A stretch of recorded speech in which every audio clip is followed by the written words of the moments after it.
While alleged human sex slave trafficker Jeffrey Epstein is now apparently deceased, many questions remain as to the deeper occult implications of what took place inside and under the temple on his infamous Lolita Island in the Bahamas. I recently came across a video featuring information from one of my books, 1666, Redemption Through Sin, and it was presented in the context of current events, and I thought I would share this person's perspective here with you on my channel. His name is Stephen Ben Noon. I don't know him personally, but there should be a link to him in the description. Let's have a listen. All kinds of accusations are coming out, or conspiracy theories. Today we picked it up on RT when they had published Jeffrey Epstein takes his own life in his prison cell. And I'm sure that's exactly what the authorities are hoping the world will buy for the time being. But it just seemed like only a few months ago Epstein had become the new main topic, especially in light of newscasts like this one here on Jeffrey Epstein's arrest on sex trafficking charges. We're talking about a multi-millionaire, I don't know, maybe even a billionaire, Jeffrey Epstein there. But he has certainly rubbed shoulders of the likes of Bill Clinton and many others, and now even President Trump tweeting out today, kind of giving more fuel to the fire for the conspiracy theories there. But it just kind of makes you wonder who all was close to Jeffrey Epstein in this pedophile ring that he was heading. And is there something more to it than just pedophilia? Is this a much larger conspiracy? Because we've seen all kinds of things that have come out over the years here, talking about child sex trafficking and amongst the elites and all other kinds of issues that go on. First, I want to play this from back in July when he was first arrested on sex trafficking charges, and then we'll kind of get into this a little deeper. Man Jeffrey Epstein was arrested in New York Saturday on federal charges related to sex trafficking. The 66-year-old hedge fund manager has long been accused of sexually abusing underage girls. In 2007, he pleaded guilty to 2 prostitution counts in Florida as part of a controversial deal to avoid federal charges. He was sentenced to 13 months in jail. Former Miami U.S. Attorney Alexander Acosta handled that deal. Acosta is now Secretary of the U.S. Labor Department. In February, the White House said it was looking into the handling of that case, and a federal judge is weighing whether to invalidate the agreement. Epstein once counted President Trump and former President Clinton among his friends. He has a bond hearing scheduled for Monday in New York. Did you notice that, though? He considered President Trump and former President Clinton among his friends. You know, I can tell you from experience working with the government there that both Democrat and Republican, there's really no difference. It's just the propaganda that we are fed in the mainstream media that keeps us at bay at believing in whatever they want you to believe in. Just like we have on Vox News here, the conspiracy theories about the Clintons and Jeffrey Epstein's death explained. The idea that Bill and Hillary Clinton secretly killed their political enemies is circulating in right-wing fever swamps for decades. And of course, no different now. There's those that are saying that the Clintons are the one that did it. Well, I can tell you right now that regardless of whether or not he's really dead or not, whether or not he's been whisked off to some other remote place in the world there where no one will ever see him again, or maybe perhaps he was even murdered. Suicide, I just don't buy it myself. Although they can make it look like he committed suicide, and they might even give him a little help to commit that suicide to make it even look a little bit better. But I think the issue is more of a major cover-up of a movement that started all the way back in the 1600s by Sabbatai Levi, actually is the one that this all began at. And it is something that has been part of a New World Order movement that has moved rapidly in the ranks over the years. And we're going to look at several different things on this here. I want to first take a look at Robert SEPEHR's 1666 book. And specifically, some things I'm going to speak about in this book here are how this whole idea of redemption by way of sin got started. And when I say that, and I know this might be sounding kind of awkward, like, Steve, what does this redemption by sin have anything to do with Jeffrey Epstein? Well, Jeffrey Epstein, it has a lot to do with him, because the very tenets of what became a movement starting in 1666, going up into the 1700s, all the way into modern days to the Illuminati, the Rothschilds, etc., has been to perpetrate such global sin on such a vast level that this would actually bring about redemption. And some of the names, some of the people in there, the sex orgies, everything else, yeah, it kind of goes along with Jeffrey Epstein. And I think this is one reason why they did not want this to coming out into the spotlight, because this is something that was practiced only in the secret circles there. Actually, I'm going to start here with you here. This is from, figure out which page we are on here. I have, ooh, goodness. Thought I had an idea which page I was on. I'm not sure, but anyway, in just a moment we'll know the page number, but this is from Robert SEPEHR's book there. If you look on the back here, we also have the SEPEHR tree on the page here that this is on, and well, I'll tell you what, I'll look it up real quick so I can tell you what page we're actually at. This is on page 10 and 11 inside of his book. I didn't want to show the cover because it's a very provocative cover there, but I understand the author is trying to express the evilness of everything that's going on. But on this page 10 right here, they have the SEPEHR tree, and we're going to have to kind of go into this deeply in order for you to really understand what's going on with this, but I'm going to blow this up hopefully to where you can see it a little bit better yourself. As we read it, he's talking about, he says, but what are those holy sparks? And that's kind of interesting, the word holy sparks. This is something that, by the way, I think of Rabbi Winston and the music video that was made from one of his commentaries, and he talks about redeeming the sparks. Well, the sparks in Jewish ideology and Kabbalah is believed that, well, let me just read to you and you'll see what it is. But what are these holy sparks and where did they come from? Isaac Luria, which is a Kabbalist, by the way, whose interpretation of Kabbalah is now most widely used and accepted, explained that God created the world by forming 10 vessels. By the way, the 10 vessels are what you see here in the SEPEHR tree. All right, those are like the 10 vessels, right? Which they normally have a serpent running up through that tree, and really a perversion of the Word of God. Really is perverted. But anyway, is forming 10 vessels to hold the divine light. God intended this original light to radiate out, fill the world, and illuminate everything around us. But as God poured the light into the vessels, the divine light was so powerful that the vessels couldn't contain it. With a huge explosion, the vessels shattered and sparks of this divine light became embedded into the world of matter. The material world had trapped these sparks of divine light. God's presence was hidden and unable to shine forth. Then became the task for us, presumably the chosen ones, the author writes, to free these holy sparks. The manner in which people approach and interact with the material universe could set these sparks free and repair the world. Anyway, another key aspect of Isaac Luria's interpretation, now known as the Lurian Kabbalah, is that it required active participation to set the stage for the arrival of the Messiah. He designed his new Kabbalistic instructions for liberating holy sparks to bring about the conditions that would set the stage, initiate, or indirectly expedite the fulfillment of Jewish messianic prophecy. In other words, instead of simply waiting for God to act, the Lurianic perspective expected Jews to play an active role in bringing forth God's kingdom on earth.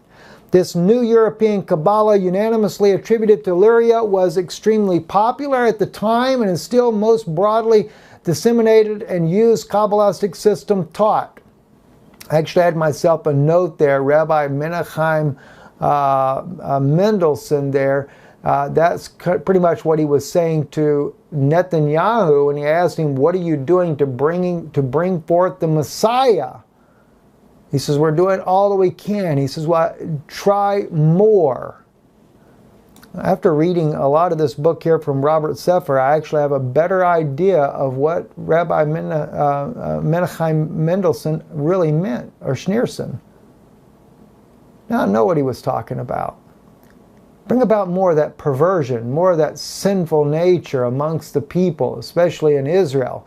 No wonder why we have homosexuality per capita. Something my wife brought to my attention, per capita. More homosexuality than any place in the world.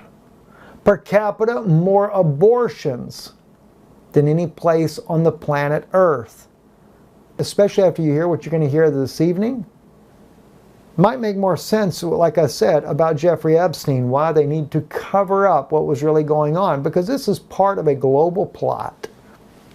Anyway, the Kabbalah became a mystical synthesis between pagan teachings which preceded the Torah and Gnostic elements of Judaism. Many texts pertaining to Kabbalah, included the Zohar, say that the task is not to destroy evil, but to return it to its source. To put it simply, to include the left within the right in Zoharic metaphor, or to uplift the fallen sparks in the Lurianic one. All right, now that's just the beginning there. Let's take a look at a little bit more here. Now, the process is called tikkun olam, or repairing the world, and it involves all of one's actions, how one treats fellow human beings, works, plays, thinks, and interacts with all aspects of the environment at any given moment in time. Therefore, these heretical Kabbalists believe that acts which benefit God include deliberate forays into the world of sin, wherein the illusionary nature of evil could be more readily exposed and the sparks thereby elevated to their source. Think about these things when you hear people talking about redeeming the sparks and things like that. Really, it's really, I just don't even want to say it. All right, page 16 and page 17. I want to bring some of these things to your attention. Now, as I do this, keep in mind, as we were talking here, Jeffrey Epstein, right? This guy right here, multi-millionaire, billionaire, whatever the case may be there, involved in that, taking on his own life. And of course, I think it's a cover-up to protect all those evil ones out there that are heavily involved in this trafficking of young girls and other sexual perversions and immoralities. And it's no doubt why Israel is so much sin is being permitted. Unreal. Unreal. Let's take a look at this. All right. After Sabbatai's death, Sabbatai Levi, now he's the one that was the self-proclaimed Messiah in 1666 there. But it says in 1676, these sects flourished and continued to indulge in wife-sharing, religious sex orgies, adultery, and incest. The Sabbateans in Salonika and Ptolemy regularly held celebrations on the 22nd day of the Hebrew month of Adar, known as the Festival of the Lamb. They kept the exact nature of this celebration in carefully guarded secret until some younger members were finally prevailed upon reveal it. According to their account, the festival included intoxication and orgiastic rite called extinguishing of the lights, which ended in total darkness with the religious sexual sharing of daughters and wives. From what we know of this rite, it probably came to Salonika from Izmir, for it's borrowed both its name and its contents from the pagan cult of the Great Mother, which flourished in antiquity and continued to be practiced after the general demise of the cult by a small sect of light extinguishers in Asia Minor under the cover of Islam. They said that the violations of the Torah had become its fulfillment, which they illustrated by example of a grain of wheat that rots in the earth. In other words, just as a grain of wheat must rot in the earth before it can sprout, so the deeds of the believers must become truly rotten before they could germinate the redemption. This metaphor, which appears to have been extremely popular, conveyed the whole sectarian Sabbatean psychology in a nutshell, in a period of transition which the redemption was still in a state of concealment. They really wanted to keep all this very well guarded, what they were doing. Torah in its explicit form must be denied, for only thus could it too become concealed and ultimately renewed. All right. Now, according to Gershon Scholem, he wrote, Sabbateanism is the matrix of every significant movement to have emerged in the 18th and 19th century, from Hasidism to Reform Judaism, to the earliest Masonic circles and revolutionary idealism. The Sabbatean believers felt that they were champions of a new world which was to establish by overthrowing the values of all positive religions. And so what they did is they infiltrated every religion. They infiltrated Christianity. They infiltrated Islam. They became members of it. In fact, Sabbatean Levi actually became an Islamic believer before his death. And the man had thousands upon hundreds of thousands of followers, about 500,000 from what I saw the count that was listed in here. This instance of radicals of the potential holiness of sin alienated and offended the average Jew. So that's good to know. The average Jew didn't care for all this, and caused even the believers themselves to undergo the severest of internal conflicts. Why? They infiltrated all of these groups there, and it really was causing a lot of problems. The nihilistic tendencies of Sabbateanism, still relatively mild compared to what was to follow, and of course that's going to be Frank there when he comes along, reached a new spark in the 18th century with Sabbatai Zevi's infamous successor Jacob Frank, whose followers regularly sought redemption through infamous religious sex orgies or solstices and equinoxes. Solstices and equinoxes. Why is there such a fascination with all these moon things and stars and things like that? Well, maybe that's got a little something to do with it. I don't know. Don't know, guys. Born the son of a Polish Sabbatean in 1726, Frank grew up, that's Jacob Frank, grew up to be a heretical rabbi who claimed to be the reincarnation of both the self-proclaimed Messiah Sabbatai Zevi and the biblical patriarch Jacob, if you can believe that. Jeez, what a mess. What a filthy mess. All right, this here is actually a picture of that guy. All right, there, Jacob Frank. I don't know who did it, but anyway, it goes on to say he created a new religion now referred to as Frankism, which was instigated by the Lurian Kabbalah and expanded on the redemption through sin philosophy made popular by Zevi. I would stay away from Lurian Kabbalah completely.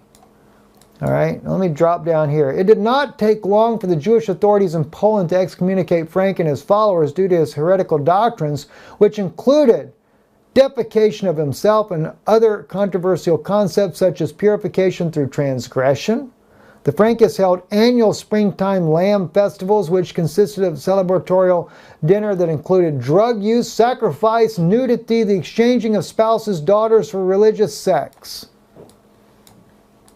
What a mess. That was his daughter right there, by the way, who also, Eve Frank, she was called the Lady of the Holy Matron. By the way, when it talks in there about that it was taking these sexual things from antiquity, if you remember, this is exactly what Paul was dealing with, was the doctrine of Diana, where they believed that the only way that the men would be, or the women would be safe in their childbearing was for their husbands to go to participate in these sexual orgies at this cult temple called the Temple of Diana.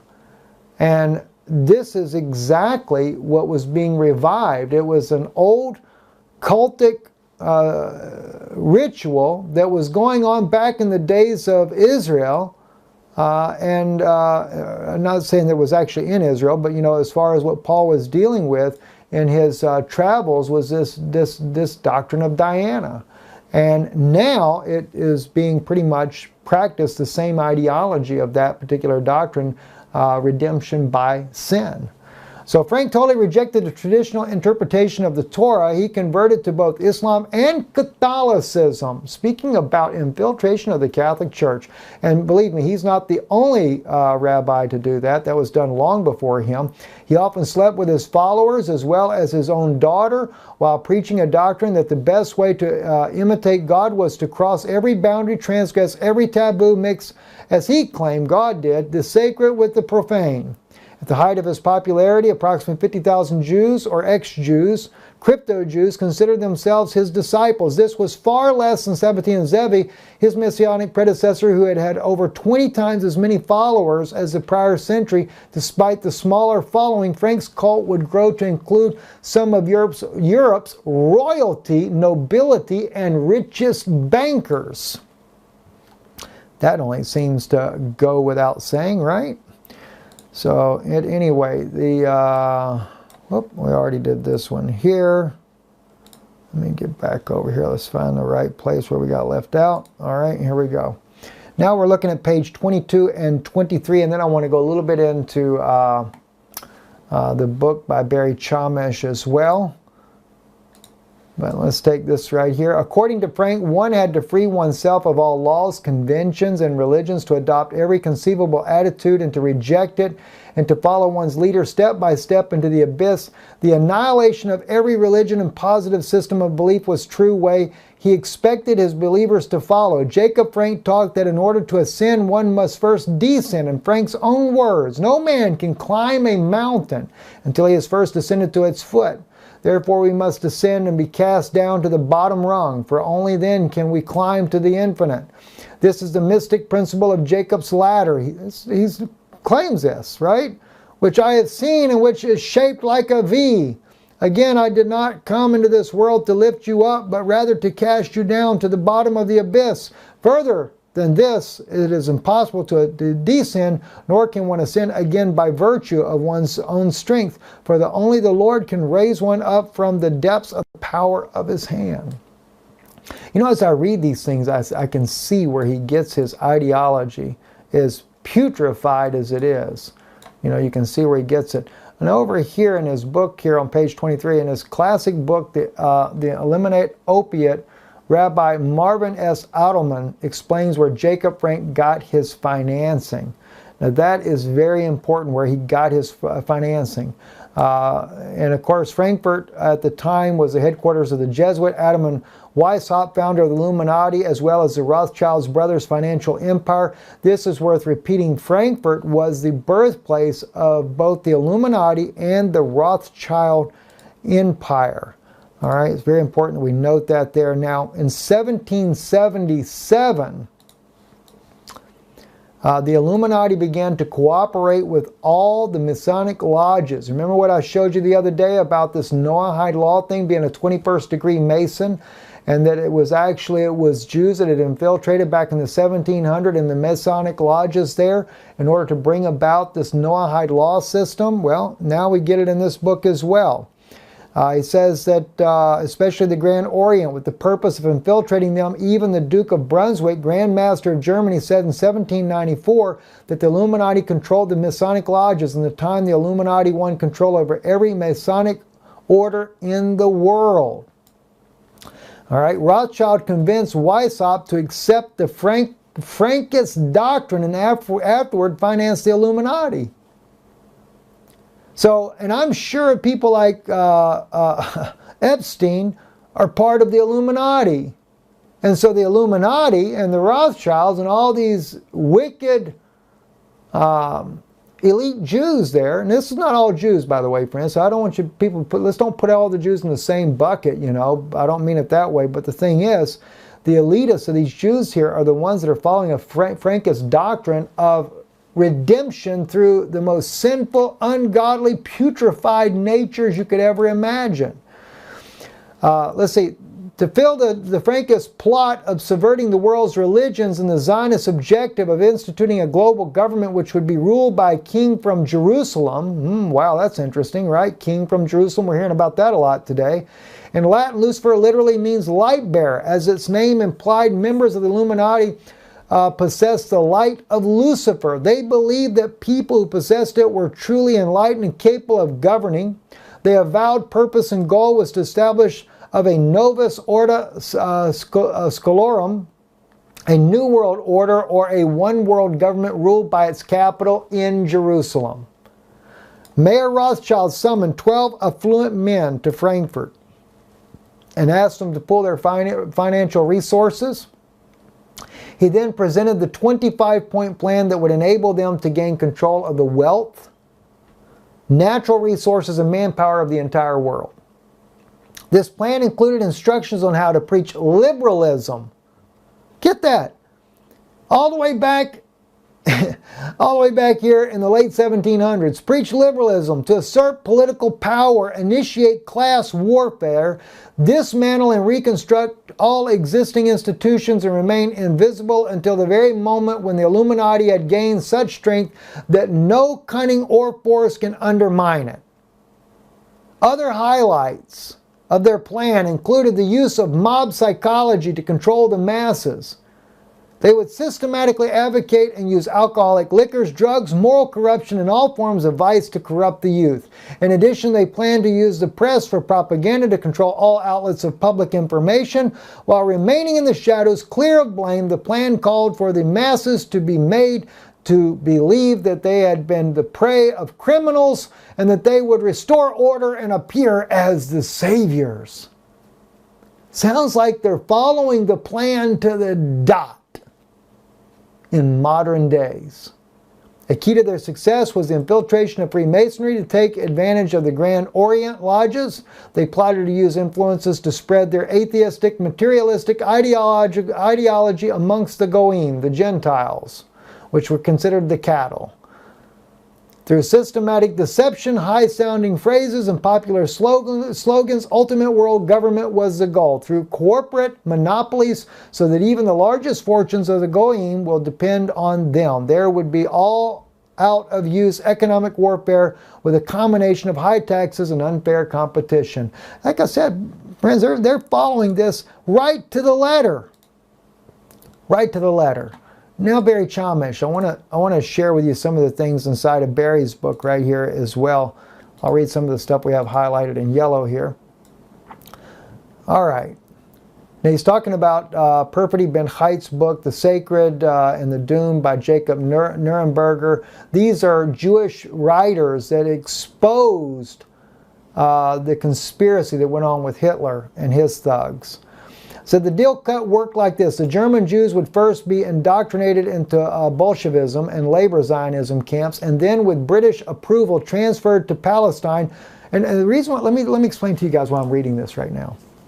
I know it's kind of monotonous, but you have to understand this whole thing with Jeffrey Epstein and his death. This is all about the ruling and redeeming the sparks, bringing about a one world order, trying to keep it all secretly covered up, all by the ways of sin and evil and doing everything that is ungodly and unrighteous. And so I'm just giving you little examples of this here. We go back to the quote of Jerry Rabo from page 132, Frankist families. Both those living in Christians and those living as Jews tried to marry only among themselves in the summers. The German groups regularly held secret meetings in the resort of Karlsbad. It is said by the middle of the 19th century, the majority of the lawyers in Prague and Warsaw were from Frankist families. Get that? The majority of lawyers in Prague and Warsaw, Poland that is, Prague, Czech Republic, Warsaw, Poland, were from Frankist families. United States Supreme Court Justice Felix Frankfurt is reported to have received a copy of Eva Frank's portrait from his mother, a descendant of the Prague Frankist family. Now you're starting to see the picture. Now, let me make sure you guys can really see this. This is really important that we understand this. Right? Supreme Court Justice Felix Frankfurter is reported to have received a copy of Eva Frank's portrait from his mother, a descendant of the Prague Frankist family. All right? Now, so you don't forget now, Frank, he's this guy over here, this perverted guy right here that believes in redemption through sin. Right? He believes in having the sex orgies.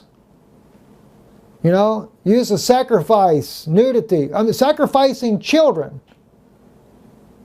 Killing people. Right? Nudity and exchanging of spouses and daughters for religious sex.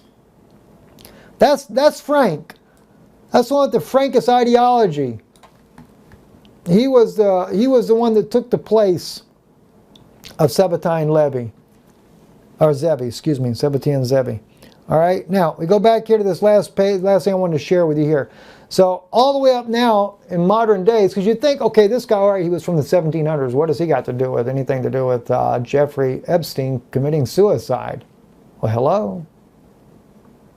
It's to show you that evil system moved all the way up through history. And here it is in modern times. And they're trying to keep it under wraps. Here's a quote from Frankfurter. The real rulers in Washington are invisible, and they exercise their power from behind the scenes. Justice Felix Frankfurter, U.S. Supreme Court. My name is Robert SEPEHR. I'm an anthropologist. Please read 1666, Redemption Through Sin, available on Amazon.com. Thank you for your support on Patreon and for sharing, liking, and subscribing. Have a good weekend, and I hope to see you again soon.